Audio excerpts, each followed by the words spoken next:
Smallest of Steps, a short story by Neil M. Thorne. With little peace to be found either at home or work, I found myself in a bar looking for much-needed inspiration.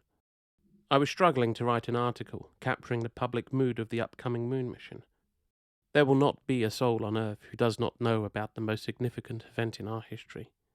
It will be a point looked back upon by future generations as the moment we overcame our differences for a common goal. A team of scientists and civilians are to be sent to the moon to be the first people ever to set foot on that celestial body. Just writing the details would not do the occasion justice. A nearby televiewer did little to help my work. Though not obtrusive, it was tuned into a feed about the launch and was a constant reminder of my unwritten article. However, a report on Professor Koya and her controversial claims came on. It was barely aired a minute before the bartender, with a most disparaging noise, cut her talk short, summing up the feeling of the room. Koya, an astronomer once involved with the team responsible for selecting a landing site, claimed to have found proof that humanity had already been to the moon once before. However, with little evidence produced, the claim was ridiculed by her peers and the public at large. Nevertheless, it has struck a nerve, as the myth of an original moon landing is well known. The story goes that 3 men travelled to and landed on the moon hundreds of years ago. It is a tale often told to children, but much like the professor's claims, there is little proof it is true. Admittedly, not much survives from that troubled time, but it is not accepted that nations on the verge of mutual destruction could be so driven. It has taken us long enough to come so far, and that may be where the underlying issue lies. Many find it insulting we could be so like our foolish ancestors.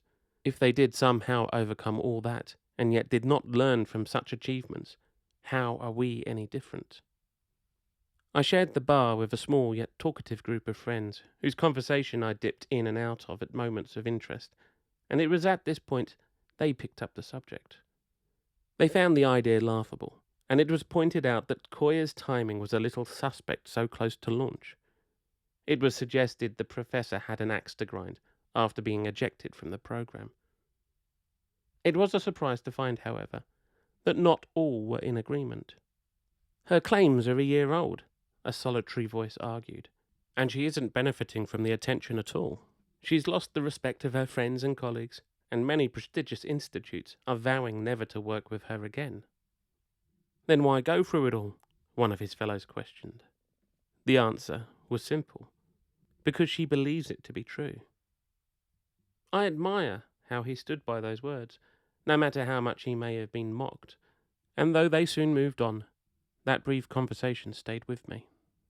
In my trade, we deal with facts, and I understand truth can change drastically on the introduction of new details. So I will not discount the possibility that, at some point in our past, humanity overcame itself, if just for a short while, and achieved something impossible. We still have so far to go ourselves, and owe it to those who follow in our footsteps to learn from our errors, or be remembered only as myth. I will not go so far as believing, but a small part of me hopes this unlikely tale contains a grain of truth, for it would show that even in adversity we can become more together than we ever were alone. So come tomorrow, I will stand proud with you all and look up at the sky as history is made. Thank you for listening to Smallest of Steps, and if you have enjoyed this story, please feel free to like, comment, and follow for more.